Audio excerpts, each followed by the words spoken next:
ವೀಕ್ಷಕರೇ ನಮಸ್ಕಾರ. ಈ ಅವಿವೇಕಿ ಜಾಹ್ನವಿ, ಕಂತ್ರಿ ಕುತಂತ್ರಿ ನೀಚ ನಿಕೃಷ್ಟ ಜಾಹ್ನವಿ ಇದ್ದಾಳಲ್ಲ, ಈ ಜಾಹ್ನವಿ ಶೋಕಿಗೋಸ್ಕರ ಬಿಗ್ ಬಾಸ್ಗೆ ಹೋಗಿರೋದು. ಈಕೆ ತನ್ನ ಇಷ್ಟಪಟ್ಟವನನ್ನ ತಾನು ಬೆಳಿಬೇಕು ಅಂತ ಬಿಟ್ಟು ಹೋದ ನೀಚ ನಿಕೃಷ್ಟ ಮನಸ್ಥಿತಿಯವಳು. ಇವಳನ್ನ ಬಿಗ್ ಬಾಸ್ ಮನೆಗೆ ಕರೆದುಕೊಂಡಿರುವುದು ಎಷ್ಟು ಸಮಂಜಸವೇ ಸರಿ. ಈಕೆಯ ಬಗ್ಗೆ ಹೀಗೆ ಮಾತನಾಡಲಿಕ್ಕೆ ಕಾರಣ ಇದೆ.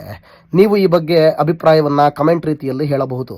ವೀಕ್ಷಕರೇ, ಬಿಗ್ ಬಾಸ್ ಸೀಸನ್ 12 ದೊಡ್ಡ ಮಟ್ಟದಲ್ಲಿ ಸದ್ದು ಮಾಡ್ತಾ ಇದೆ. ನೀವೇನೇ ಎಕ್ಸ್ಪೆಕ್ಟ್ ಮಾಡಿದ್ರು ಕೂಡ ಅಲ್ಲಿ ಅನ್ಎಕ್ಸ್ಪೆಕ್ಟೆಡ್ ಇರುತ್ತೆ ಅನ್ನೋ ಕಾನ್ಸೆಪ್ಟೇ ಈ ಬಾರಿಯ BBK 12. ಹೀಗಿರುವಾಗ ಇಲ್ಲಿ ರಕ್ಷಿತಾ ಮನೆಯಿಂದ ಔಟ್ ಆಗಿರೋದು ದೊಡ್ಡ ಮಟ್ಟದಲ್ಲಿ ಸದ್ದು ಮಾಡ್ತಾ ಇದೆ ಮತ್ತು ಹೊರಗಡೆ ಆಕ್ರೋಶಗಳು ಕೇಳಿ ಬರ್ತಾ ಇದೆ. ರಕ್ಷಿತಾ ಆಚೆ ಹೋಗೋದಕ್ಕೆ ಜಾಸ್ತಿ ಮಾತನಾಡಿದ್ದು ಜಾಹ್ನವಿ ಅಂತ. ಆಕೆಯ ಬೆಳವಣಿಗೆ ಬಗ್ಗೆ ಸ್ಪಂದನಾಗೆ ಕಂಪೇರ್ ಮಾಡಿ ಸ್ಪಂದನ ಇಸ್ ಗ್ರೇಟ್, ರಕ್ಷಿತಾ ಬೇಕಾಗಿಲ್ಲ ಅಂತ ಮಾತನಾಡಿದ್ದು ಇಲ್ಲಿ ಜಾಹ್ನವಿಗೆ ಅದನ್ನು ಹೇಳೋದಕ್ಕೆ ಸ್ವಲ್ಪನಾದ್ರೂ ರೈಟ್ಸ್ ಇದೆಯಾ? ಆಕೆಯ ಬೆಳವಣಿಗೆಯನ್ನು ನೋಡಿದ್ರೆ ಕುತಂತ್ರಿ, ಕಂತ್ರಿ ಮತ್ತು ನೀಚ ನಿಕೃಷ್ಟ ಅನ್ನೋದು ಗೊತ್ತಾಗುತ್ತೆ. ಆಕೆಯ ಬಗ್ಗೆ ಹೇಳ್ತಾ ಹೋದ್ರೆ ಮಾಧ್ಯಮ ಲೋಕದಲ್ಲಿ ಆಕೆಯ ವಿಚಾರವನ್ನ ನಾವು ಸತ್ಯ ಬಿಚ್ಚಿಟ್ರೆ ಕತೆ ಬೇರೆ ಆಗುತ್ತೆ.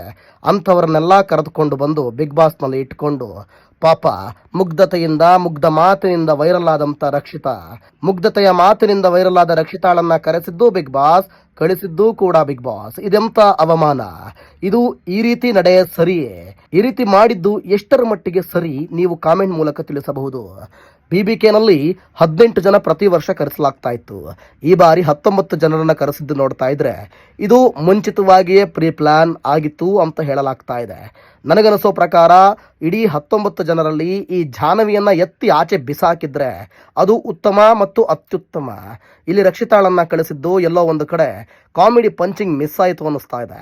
ರಕ್ಷಿತಾ ಇದ್ದಿದ್ರೆ ಆಕೆಯ ಮಾತು ಮತ್ತು ಆಕೆಯ ವರ್ತನೆ, ಆಕೆಯ ಮುಗ್ಧತೆ ಜನರನ್ನ ಹಿಡಿದಿಟ್ಟುಕೊಳ್ಳುವಲ್ಲಿ ಮತ್ತು TRPಯಲ್ಲಿ ಯಶಸ್ವಿ ಗಳಿಸುವಲ್ಲಿ ಕೂಡ ಸಫಲವಾಗ್ತಾ ಇತ್ತು, ವಿಫಲ ಆಗ್ತಾ ಇರಲಿಲ್ಲ.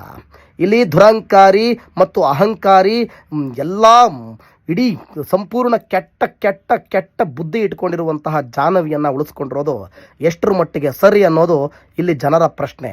ಮತ್ತು ಆಕೆ ಮಾತನಾಡಿದ ರೀತಿಯೂ ಕೂಡ ಸರಿ ಇರಲಿಲ್ಲ. ಜಾಹ್ನವಿಯನ್ನು ಒದ್ದು ಆಚೆ ಹಾಕೋವರೆಗೂ ಎಲ್ಲರೂ ಕೂಡ ಈ ವಿಡಿಯೋನ ಶೇರ್ ಮಾಡಿ. ಧನ್ಯವಾದಗಳು.